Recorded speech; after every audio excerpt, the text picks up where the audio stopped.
Dear students, last time आप लोगों ने बच्चे फिजिक्स के यूनिट एंड मेजरमेंट में बात करी थी practical unit for measuring the small distances. I am going to recapitulate one more time.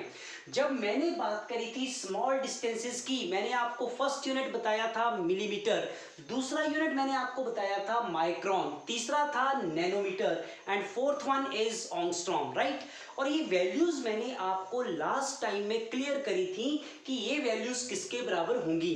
Fine, उसी लेक्चर को कंटिन्यू करते आज हम लोग बात करेंगे practical unit for measuring the large distances. Fine, तो बच्चे लार्ज डिस्टेंसेस किसको बोला जाएगा? सबसे पहला क्वेश्चन ये अराइज होता है कि what are these large distances.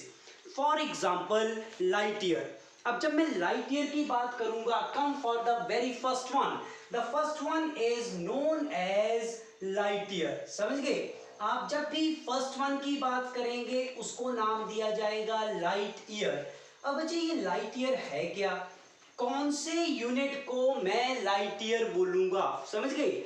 Light year is basically what. जब भी मैं लाइट ईयर की बात करूंगा इसका मतलब देखो ध्यान से। सपोज दिस इज सन, मान लो ये सन है और आप यहां कहीं हैं over the surface of the earth. Fine, अब आप जब भी लाइट ईयर की बात करेंगे तो लाइट ईयर से मैं क्या समझता हूं? लाइट ईयर का मतलब है distance travelled by the light in vacuum in 1 year. समझ गए? आपकी ये वाली लाइट यहां से चलेगी और 1 ईयर में वैक्यूम में कितना डिस्टेंस ट्रेवल करेगी उसको नाम दिया जाएगा लाइट ईयर। समझ गए? Distance travelled by the light in vacuum in 1 year, that is basically known as light year. So how to find the value for 1 light year? बच्चे जब भी आप 1 light year की बात करेंगे, I am again reminding you the definition. 1 light year is equal to distance traveled by the light in vacuum in 1 year. Fine, चलिए basics के ऊपर आइए। आपको पता है speed of light, speed is always equal to distance divided by time. तो यहां से distance travelled by the light in vacuum in 1 year किसके बराबर आया?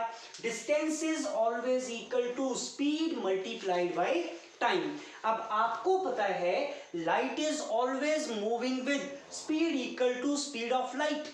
तो मैंने आपको बोला 1 लाइट ईयर, इसका मीनिंग ये हुआ distance travelled by the light, मतलब आपकी लाइट एक डिस्टेंस ट्रेवल करेगी when it is moving with velocity equal to velocity of light in 1 year in a vacuum. Vacuum का मतलब है where there is no medium. Fine, so 1 light year, 1 light year is the unit for the measurement of distance. समझ गए? ये distance का unit है। इसका मतलब बच्चे 1 लाइट ईयर की मैं जब भी बात करूंगा, what I am going to measure, मैं यहां पे डिस्टेंस मेजर करूंगा। आप इस फॉर्मूला को देखो ध्यान से। Distance is always equal to C multiplied by T. C का मतलब है speed of light in vacuum and t is the time for which the light is traveling. It means this distance is equal to, that is c. c का मतलब है speed of light in vacuum। समझ गए? speed of light in vacuum। और जब भी मैं speed of light in vacuum में बात करता हूं उसको हम रिप्रेजेंट करते हैं c से। And the speed of light for how much time? Time is equal to 1 year. समझ गए? तो इसको बोला जाएगा 1 light year. Now I am going to find its value. तो 1 light year, L stands for light, Y stands for year, किसके बराबर होगा ये 1 light year? What is the speed of light in vacuum? Speed of light in vacuum is 3 into 10 raised to power 8 metre पर second. और बच्चों मैं आपको बता दूं कि ये मीटर पर सेकेंड स्पीड के एसआई यूनिट हैं। It means 1 year. This year is not the SI unit for the measurement of time. तो क्या करना पड़ेगा मेरे को? 1 ईयर को सेकेंड में कन्वर्ट करना पड़ेगा। कैसे करेंगे? इन 1 year I am having 365 days. अब आपने एक साल को नंबर ऑफ डेज में कन्वर्ट कर दिया। फाइन, डेज में कन्वर्ट करने के बाद एक डे में आपके पास होते हैं 24 आवर्स। समझ गए? Then 1 hour having 60 minutes and in 1 minute we are having 60 seconds. It means now I have covered this unit into second. So 1 year is 365 days, 1 day having 24 hours, 1 hour having 60 minutes and 1 minute having 60 seconds. Fine. So whenever I am going to solve this, 1 light year is equal to, see this is meter per second and this is second. So this second and second going to cancel out one another.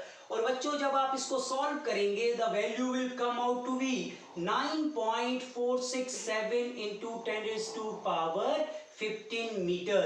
तो दो चीजें मैंने आपको यहाँ clear करी. What we mean by light year? It is the distance traveled by the light in vacuum in 1 year. Fine. The distance traveled by the light in vacuum in 1 year. तो अगर ये डिस्टेंस है, distance किसके बराबर होता है? Distance is always equal to the speed multiplied by time. किसकी speed की बात करी मैंने? Speed of light in vacuum and time is equal to 1 year. समझ गए? अब मैंने जब इनकी वैल्यूज पुट करी तो this speed is 3 into 10 raised to power 8 metre पर second. And whenever I am talking about year, तो year is not the SI unit. So my SI unit is second. I need to convert 1 year into second. Fine. 1 year into second. मैं 1 year को into second में convert करूंगा. Right? तो 1 year को second में कैसे convert करेंगे? 365 multiplied by 24 multiplied by 60 and multiplied by 60. So whenever we are going to solve it, 1 light year will comes out to be this only, right? So this is very first article which I need to cover, practical unit for measuring the large distances, right? Come to the second one. The second practical unit is known as astronomical unit. Astronomical unit. Fine. ये astronomical unit क्या होगा आपके पास? Which unit is said to be astronomical unit? It is represented by AU. तो बच्चे कौन से unit को आप एस्ट्रोनॉमिकल यूनिट बोलेंगे? Which unit is basically known as astronomical unit? अब मैं आपको थोड़ी सी पिक्चर क्लियर करता हूं यहाँ पे. This is the surface of the earth. ये आपके अर्थ का सरफेस है, right? This is my earth. और आपको पता है how the sun is rises and it is going to set. ठीक, तो जब आपका सन राइज करता है, it may be somewhere at this position, then it keep on changing its position with respect to the rotation of the earth and this thing happen. समझ गए? तो जब मैं ये बोलूंगा कि एस्ट्रोनॉमिकल यूनिट किसके बराबर है, what my astronomical unit is equal to, तो बच्चे एस्ट्रोनॉमिकल यूनिट वो यूनिट होगा जहां हम लोग मेजर क्या करेंगे? The average distance between the sun and the earth. Fine. Average distance between the sun and the earth means आप ये वाला डिस्टेंस मेजर कर लो. If you are observer, you are standing somewhere at this position, तो first I am going to measure this distance, then this, then this, then this and so on. I am going to measure all the distances. So finally, whenever I am going to take the average of all these distances, then that is basically known as astronomical unit. उसको हम क्या नाम देंगे? Astronomical unit. So what is the definition for the astronomical unit? It is the average distance between the sun and the earth. सन और अर्थ के बीच में जब आप एवरेज डिस्टेंस कैलकुलेट करेंगे, because it is the unit for the measurement of distance, so this is the average distance between sun and earth, और इसको नाम क्या दिया जाएगा? That is basically known as astronomical unit. And this one astronomical unit that is basically equal to, it is 1.5 into 10 raised to power 11 metre. Fine. तो जब मैं 1 astronomical unit की बात करूंगा, this value will come out to be 1.5 into 10 raised to power 11. यहां से हमें पता चलता है कि these are the units for measuring the large distances and these are the practical also, क्योंकि इनको हम मेजर करते हैं. Fine. 10 raised to power 15, a very big unit for measuring the distance. 10 raised to power 11 again a big unit for measuring the distance. तो मैंने अभी आपको बताया first is light year and second one is astronomical. So listen again, astronomical का बेटे meaning ये हुआ average distance between the sun and the earth. So practically जब मैं इसको सॉल्व करूंगा, this value is 1.496 into 10 raised to power 11 meter, but I am going to solve it in the approximation. This digit is more than 5, so this value is 1.5 into 10 raised to power 11 meter. इसको नाम दिया जाता है astronomical unit. I hope this is clear to everyone. Fine, good.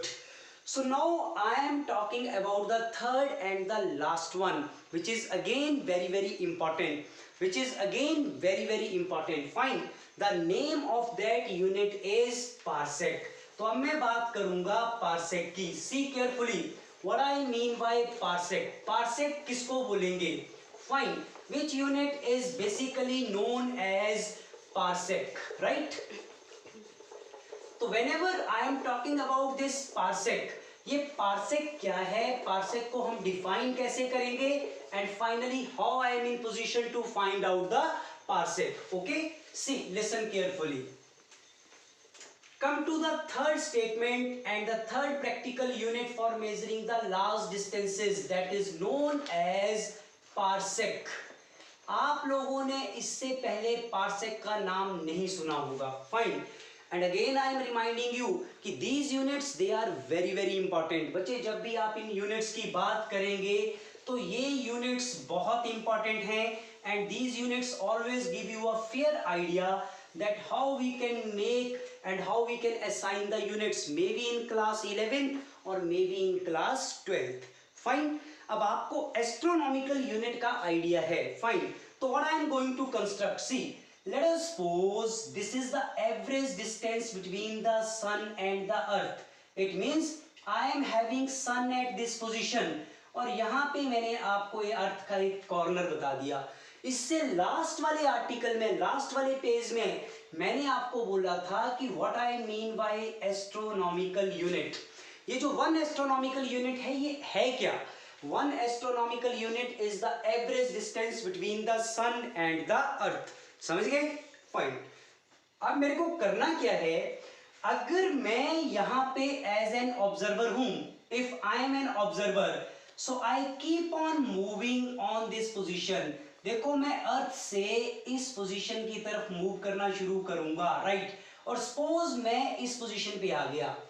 So whenever I am having an angle, मतलब जब सन और observer के बीच का ये वाला एंगल 1 सेकेंड, जब ये 1 सेकेंड एंगल होगा तो बच्चे ये जो डिस्टेंस आपके पास आया, इस डिस्टेंस को क्या नाम दिया जाएगा? That distance is equal to 1 parsec. अब इसको डेफिनेशन में लेके आते हैं कि how we can define the parsec. मान लो ये आपके अर्थ का सेंटर है, this is the centre of the earth. तो बच्चे मेरे पास यहाँ एक सर्कल बन जाएगा, द सर्कल लाइक दिस. उस सर्कल पे ये क्या हुआ? What is this? अर्क. मैंने बात करी सर्कल की, तो ये बनेगी अर्क. अब अर्क की वैल्यू कितनी आई? 1 एस्ट्रोनॉमिकल यूनिट, राइट? तो how we can define the parsec? 1 parsec is that distance where an arc of 1 astronomical unit subtend an angle of 1 second. Fine. तो 1 पार्सेक कौन सा डिस्टेंस होगा? अर्थ के एक कॉर्नर से इसके सेंटर तक का वो डिस्टेंस होगा जहां पे आपकी अर्क, अर्क समझते हैं ना आप, how we can frame the arc. देखो अगर मैं ऐसे, I am having a circle like this, और मैं बोलूं कि मैं इनिशियली इस पोजीशन पे था, and here I am having my sun at this position, this is the earth and this is the observer. So this angle I am talking about, इस angle की बात कर रहा हूं मैं, that is 1 second. Fine. तो ये वाली बच्चे जो अर्क बनी, ये अर्क कितनी होनी चाहिए? 1 एस्ट्रोनॉमिकल यूनिट की. तो what is parsec? 1 parsec is defined as that distance where an arc of 1 astronomical unit subtend an angle of 1 second at position O with respect to sun. Fine. इसको बोलेंगे पार्सेक. इसकी calculation कैसे करेंगे? आपको पता है theta is always equal to arc divided by radius. I hope you know that. This is very famous formula. 6th 7th 8th class से आप पढ़ के आते हैं कि थीटा एंगल किसके बराबर होता है. Angle is always equal to arc divided by radius. अब मैंने आपके पास दो डायग्राम्स बनाई है इस चीज के लिए. देखो ये तो हुआ मेरा radius.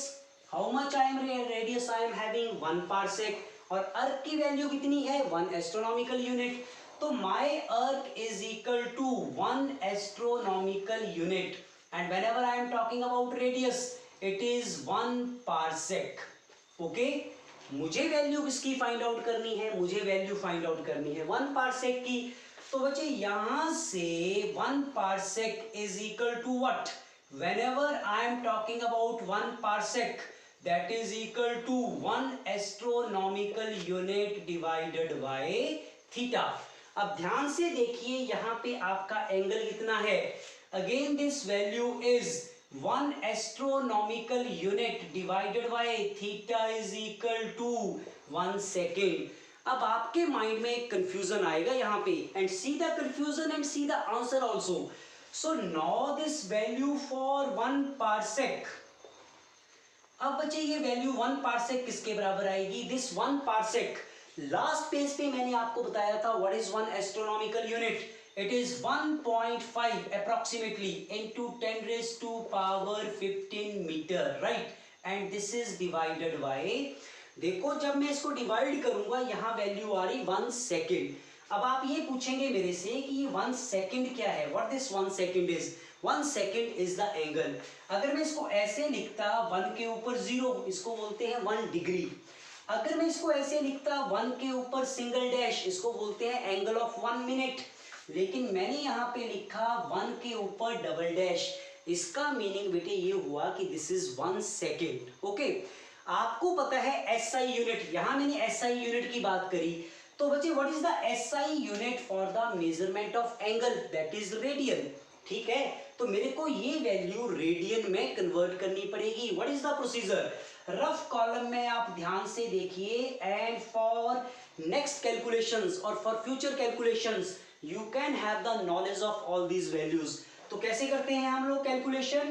180 degree is equal to pi radian. पता है आप लोगों को 180 degree is equal to pi radian. तो बेटा यहां से 1 डिग्री की वैल्यू किसके बराबर आई. It is pi divided by 180 radian. Fine.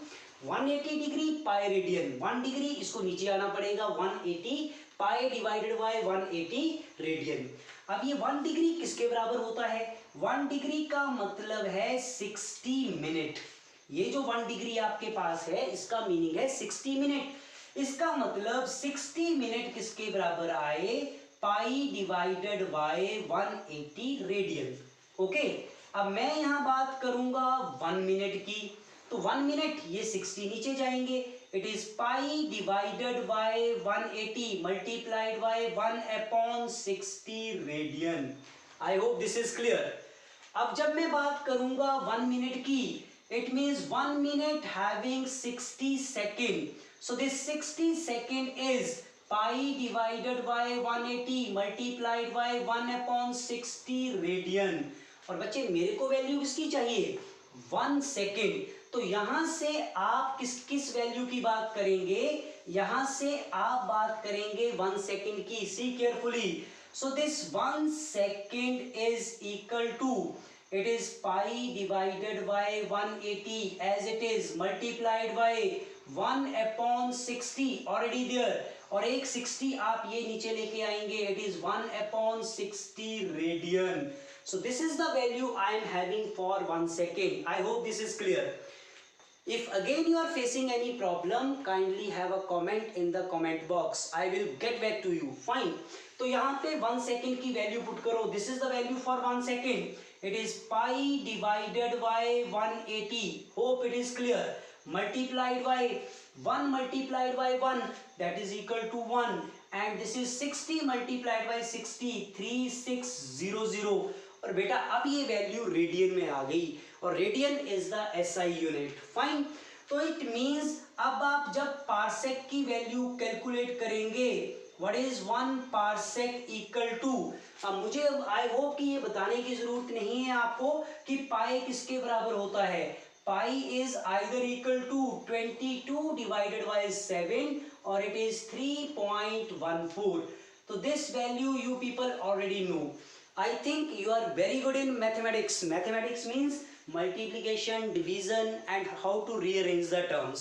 तो जब आप इसको सॉल्व करेंगे पाई की वैल्यू पुट करके, आपके पास यहाँ आंसर आएगा 3.08 into 10 raised to power 16 meter. This is how we can define the parsec.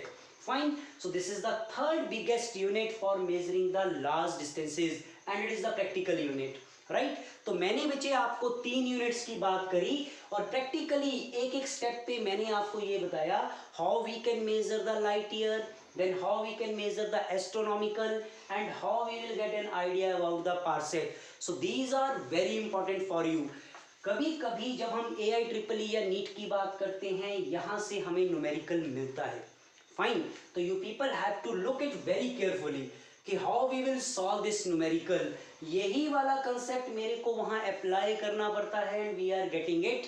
A careful observation is required. Fine. So these are the practical unit for measuring the large distances. Again I am going to write down all these values for you, but before I am going to write down, I just want that, is it clear to everyone? Right. So these things they are clear to you. Again I am saying कि if you are having any query, if you are having any doubt, kindly have a comment in the comment box. Right. So what the values? कौन सी values मैंने बच्चे आपको यहाँ पे बताई. मैंने सबसे पहले बात करी थी लाइट ईयर की. फाइन. तो I am going to write these one by one. मैंने सबसे पहले आपको बोला what I mean by 1 light year and I hope you understood. It is 9.46 into 10 raised to power 15 meter. Okay. Then next one is 1 astronomical unit. बच्चे जब मैंने आपको astronomical unit की बात करी, astronomical unit is 1.5 into 10 raised to power 11 meter, or I can say 1.497 which is approximately 1.5. और बच्चे last में मैंने आपसे बात करी थी कि what I mean by 1 parsec. 1 parsec is 3.08 into 10 raised to power 16 meter. अब आप ये पूछेंगे कि why I am going to write these values again, क्यों लिखी मैंने ये, ताकि मैं आपको यहाँ ये क्लियर कर दूं कि सबसे बड़ा यूनिट है पार्सेक, उससे छोटा यूनिट है लाइट ईयर और सबसे छोटा यूनिट है astronomical. See 10 raised to power 16, then 10 raised to power 15, then 10 raised to power 11. So what my conclusion is, parsec is biggest unit then light year and light year is biggest unit then astronomical. So this is the sequence by which we can write down these practical unit for measuring the large distances. Light year this value, then astronomical unit this value, parsec this value, and I hope this is clear to everyone. And with that we are going to make a stop over the units. इसके साथ अब हम units का chapter close करेंगे. अब हम लोग unit की बात नहीं करेंगे. राइट. तो मैंने आपको ये लेक्चर कहाँ से स्टार्ट करा था, इस चैप्टर को जब मैंने स्टार्ट करा मैंने आपको सबसे पहले ये बताया था कि what is the need for the measurement. I hope you people have clear cut idea now. Then second I told you how we can measure a physical quantity. Physical quantities कौन सी होती हैं, कैसे उनको मेजर करते हैं, क्या क्या उसकी टाइप्स हैं, और वो that have a clear cut idea given to you. Right. उसके बाद मैंने आपको न्यूमेरिकल वैल्यू और यूनिट में एक रिलेशन बताया था कि larger the numerical value smaller is the unit and smaller the unit larger is the numerical value and vice versa. Okay. Then I give you an idea about the unit, what we mean by unit. Fine. How we can define the unit. उसके बाद मैंने आपको characteristics बताई for SI as well as for the standard unit. Then I told you the system of units also. Then we have practical units for measuring the small distances as well as practical unit for measuring the large distances. Okay. So this is how one can have the measurement for the practical units for the small distances as well as for the large distances. अब बच्चे आपके इस first chapter में इसके आगे की जो journey है या इसके आगे का जो लेक्चर है that is going to start with the dimensions and dimensional formula, and this topic is very important. ये जो टॉपिक जिसकी मैं अब बात करूंगा डायमेंशन या dimensional formulas, these are very important. ये क्लास 12th और इवन आफ्टर क्लास 12th भी आपका पीछा नहीं छोड़ेंगे. How to write the dimensional formula of a given physical quantity, right. तो I am going to start with this new topic, dimensions. क्या होते हैं ये dimensions and how we can write on these dimensions. How many fundamental dimensions we people have? तो जब मैं dimensions की बात करूंगा I am going to remind you again how many fundamental physical quantities I am having. बच्चे मैंने आपको बताया था I am having 7 fundamental physical quantities if you remember. शुरू में मैंने आपको ये बताया था कि हमारे पास 7 fundamental physical quantities होंगी, राइट. और मैंने आपको इनके नाम भी बताए थे कि what are the name of these fundamental physical quantities are. Number 1 mass, number 2 length, number 3 time, number 4 electric current, number 5 temperature, number 6 luminous intensity and number 7 quantity of matter. तो it means 7 fundamental physical quantities आपको क्या देंगे? 7 dimensions of the world. Okay, इसका मतलब जब मैं dimensions की बात करूंगा 7 डायमेंशंस ऑफ द वर्ल्ड. हमारे वर्ल्ड में जब बच्चे आप डायमेंशंस की बात करेंगे और you are going to write the dimensional formula, we are going to talk about 7 dimensions of the world, right. Come one by one. So this is my first fundamental physical quantity. You know better. The first fundamental physical quantity is mass. बच्चे second physical quantity मैंने आपको बताई थी, that is written by length.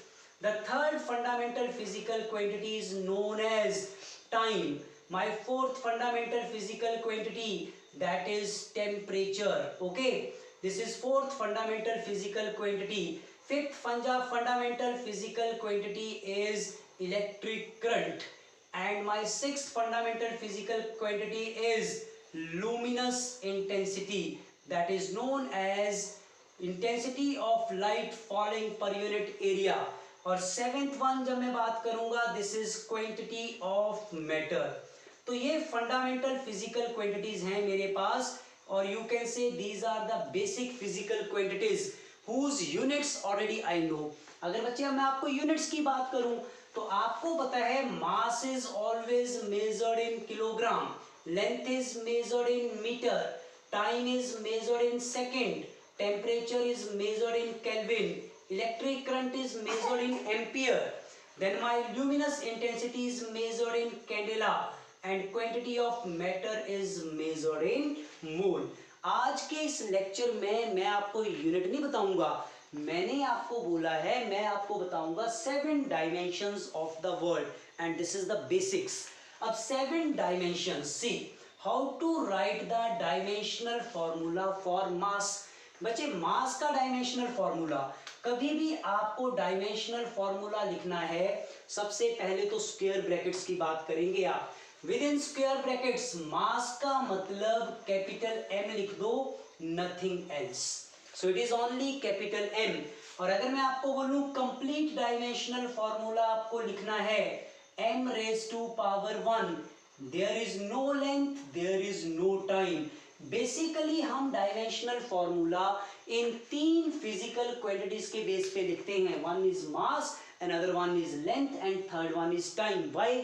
क्योंकि यही 3 जो हैं वो बार बार रिपीट होती हैं and they are occasionally repeated. जहां इनकी जरूरत होगी वहां यूज करेंगे, अदरवाइज किसी भी डायमेंशनल फॉर्मूला को लिखने के लिए आप यूज करेंगे मास, लेंथ और टाइम का. तो मैंने यहाँ किसकी बात करी बच्चे? मैंने यहाँ बात करी थी मास की. मास मतलब m, तो m raise to power 1, length कोई है नहीं यहाँ पे, l raise to power 0, time is also not there, t raise to power 0. So this is first dimensions of the world out of 7. Come to the next one. Next dimension जो है वो आपके पास है लेंथ. अब बच्चे length को कैसे लिखेंगे? Length is always represented by capital L. तो इट मींस यहाँ पे सिर्फ किसकी बात होगी? कोई मास नहीं है यहाँ पे, only length is there, L raise to power 1 and T raise to power 0. This is how we can write the second dimension, that is known as length. Fine. This is the second dimension which is represented by length. Come to the third one. The third dimension of the world is represented by time. What I mean by time? Time is always represented by capital T. जब भी बच्चे आप time की बात करेंगे, mass is absent, length is absent, other parameters they are absent. So I am only talking about T. It means how we can write. So there is no m, m0, l0. So I am going to talk about the time. Time is represented by T. I hope this is also clear. In the similar way, जब बच्चे आप temperature की बात करेंगे kelvin, तो ना तो इसमें मास है, ना लेंथ है, ना टाइम. इसका मतलब m0, l0, t0, और सिर्फ बात किसकी होगी? Ampere. So no m, no l, no t, सिर्फ एम्पियर. इलेक्ट्रिक करंट का SI unit. Sorry, here I am talking about the temperature. Temperature is represented by kelvin. तो सिर्फ किसकी बात होगी यहाँ पे? कैपिटल के. m0, l0, t0, कैपिटल के का मतलब है kelvin. Fine. Next one I am talking about electric current. तो यहाँ पे भी electric current, no mass, no length, no time. It means m is 0, l is 0, t is 0, and I am only talking about current which is represented by ampere, right? Next one is luminous intensity. luminous intensity में भी आपका mass, length, time कुछ नहीं आएगा. तो यहाँ आ गया CD. CD stands for candela. और बच्चे लास्ट वन है क्वांटिटी ऑफ मैटर. तो क्वांटिटी ऑफ मैटर में किसकी बात होगी? There is no mass, no length, no time, only I am talking about MOL, mole. So these are the 7 dimensions of the world. Fine. One is mass. Mass is represented by m only. Next one is length, represented by L only. Next time, time is represented by T. Temperature is represented by K. या तो आप ऐसे लिख दो, या आप simply यहाँ पे बोल दो this is represented by capital K. Next one, electric current. Electric current is represented by capital A, ampere only. Then I am talking about luminous intensity. That is represented by candela, CD. And at last I am talking about the quantity of matter. This is represented by mole. तो बच्चों ये है मेरे पास 7 dimensions of the world. अब मैंने आपको 7 dimensions बता दी. Kindly be careful and go through this, क्योंकि नेक्स्ट लेक्चर में हम लोग बात करेंगे इनका यूज करके बाकी फिजिकल क्वांटिटीज का डायमेंशनल फॉर्मूला कैसे ड्राइव करना. समझ गए? And this is very very important. आपके पास जो फॉर्मूला होगा उस फॉर्मूला बेस पे मास, लेंथ, टाइम और अदर फिजिकल क्वांटिटीज अगर कोई अपीयर होती हैं उनका मल्टीप्लिकेशन और डिवीजन करके हम लास्ट में डायमेंशनल फॉर्मूला ड्राइव करेंगे. और बच्चे ये dimensional formula these are very very important. Fine. ये डायमेंशनल फॉर्मूला का क्वेश्चन 11th या 12th में आप कभी भी पेपर देते हैं तो यहाँ से आपको क्वेश्चन 100% मिलते हैं. फाइन. तो with the help of this tomorrow I am going to give you one more lecture how to derive the dimensional formulas for different physical quantities. In case you are facing any problem, you are having any doubt, kindly have a comment in the comment box. Thank you very much.